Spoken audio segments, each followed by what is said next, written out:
pessoal, sejam bem-vindos ao nosso programa Depois da Vírgula. Já fazia algum tempo que eu não falava com vocês e hoje eu escolhi esse programa para falar de 3 assuntos que estão correlacionados, né? Primeiro assunto, Produto Interno Bruto e os seus resultados. Segundo, emprego, desemprego. E terceiro, política monetária, ou seja, a inflação e o que nós vamos ter a partir de agora. Então vamos começar pelo Produto Interno Bruto, que mede toda a quantidade de serviço produzida dentro de um país, né? Ou seja, tudo aquilo que a gente produz, né? E aí nós vamos compor a renda nacional através do Produto Interno Bruto, né? Então, Produto Interno Bruto, só para a gente retomar, é tudo aquilo, toda a riqueza produzida dentro do país, contabilizado dentro do país. E nós vimos nas últimas semanas, principalmente na última semana, que o Produto Interno Bruto, o PIB, né, ele veio apontando uma alta que mudou generosamente as perspectivas de bancos, do governo, de economistas, jogando essa taxa que estava ali em torno de 3,5% para quase 5%. Há bancos aí já projetando até 5% de Produto Interno Bruto. E aí, evidentemente, esse é um crescimento, como a gente pôde observar, puxado pelo agronegócio, puxado pelo agrobusiness, ainda que tivemos indústria e serviços marcando positivamente a presença no Produto Interno Bruto, mas o grande responsável pela puxada é, sem dúvida nenhuma, o agrobusiness. Aí talvez a gente consiga encaminhar a nossa resposta. Por quê? Porque a pergunta que fica para todo mundo é: cadê o meu emprego?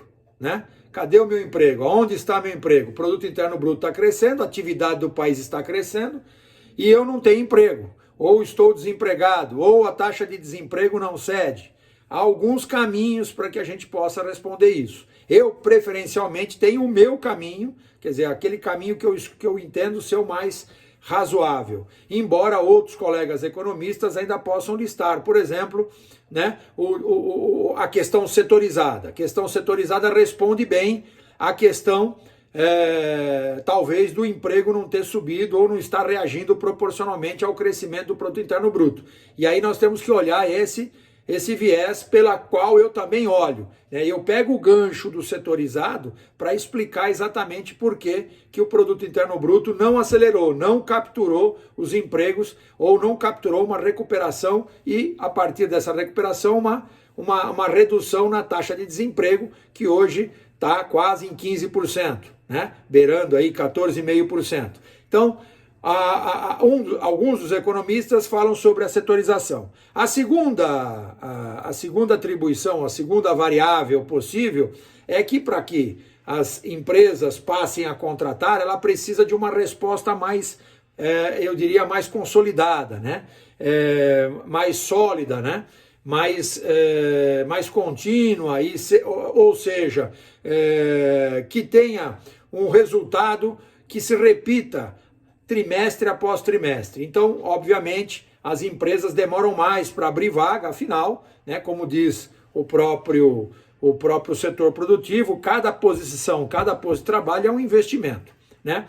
E o terceiro, e menos, na minha opinião, mais provável e talvez menos debatido aí ultimamente, é a questão da mecanização do trabalho, ou seja, a substituição do trabalho por máquinas, equipamentos, por tecnologia.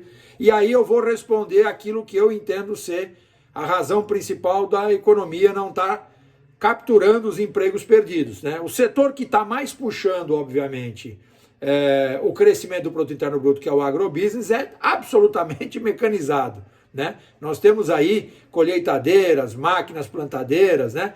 Temos uma série de insumos mecanizados agrícolas que são colocados ao longo de extensas terras, né? de extensas pastagens, e que substituem a mão de obra, né? Aquela mão de obra que haveria a necessidade de empregar centenas e até milhares de trabalhadores do campo, e hoje não empregam mais. Então o setor agrobusiness é um setor absolutamente mecanizado. E obviamente que o crescimento dele não corresponde às expectativas da reintrodução do trabalho ou do emprego. Essa é uma questão. A segunda questão, e ainda dentro da mecanização, é a própria pandemia. A pandemia provocou uma mudança estrutural nas empresas, né? Ou seja, muito se investiu em tecnologia para manter o sujeito em casa, lá em home office, e alguns setores adotaram aquilo que estavam ainda em dúvida, que é exatamente o quê? A mecanização de algumas atividades do trabalho. Então, portanto, a gente tem aí uma lógica bem complexa que está assentada na mecanização do trabalho. E por último, né, para não esquecer do nosso terceiro tema, a política monetária ou a inflação. A inflação já projetada, seguindo a mesma velocidade do PIB, já está em 5,60 e muitos economistas, muitos bancos já acreditam que ela vai fechar 2021 na casa dos 6%. Nós deveremos ter, a partir já desse mês, um choque monetário. Para aqueles alunos e para aqueles colegas que lembram o que é um choque monetário. Choque monetário é, na verdade, enxugar a liquidez do mercado. Ou seja, o Banco Central estaria, a partir de agora, determinado a retirar o excesso de liquidez da moeda que está circulando. Essa moeda tem um objetivo aí, né? Ela foi provocada pelas baixas taxas de juros contínuas nos últimos 24 meses. E esse dinheiro foi para a conta corrente, esse dinheiro foi para o consumo e está empurrando generosamente a taxa de inflação para cima, né? Alguns exemplos, como por exemplo a carne, né, que era um artigo de luxo para muitas famílias, teve um aumento anual de 38%, quase 40%, né? Só no último mês acumulou mais de 2% de alta, né? Então, essa desestruturação de preços provocada pelo excesso de liquidez de moeda no mercado, né? E aí temos que tomar cuidado, e aí um choque monetário, ou seja, o governo, na minha opinião, o Banco Central vai continuar e, na minha opinião, vai acelerar mais ainda o aperto monetário, ou seja, ele vai colocar a taxa de juros mais rapidamente próxima dos 6%, que é minha projeção para dezembro. Eu até acho que essa taxa vai fechar por volta de 7, 7,5%, a taxa Selic, né? Vai ficar por volta de 7, 7,5%, mas eu acredito muito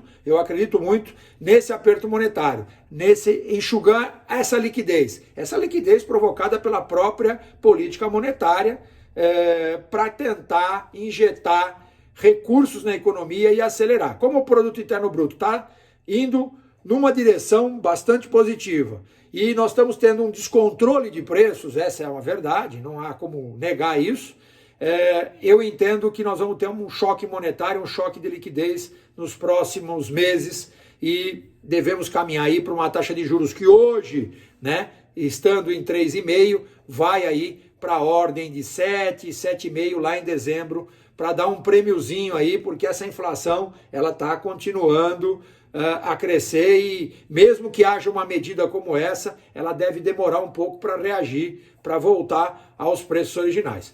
Pessoal, por hoje é só, quero agradecer as perguntas, a todo mundo que me envia, pelas inscrições novas no nosso canal Depois da Vírgula, desejar a vocês uma ótima semana, né? E, obviamente, estaremos de volta em breve com mais assuntos de interesse de vocês. Tá ok? Até lá. Tchau. Fiquem com Deus, que Deus nos abençoe e que nos proteja. Tchau.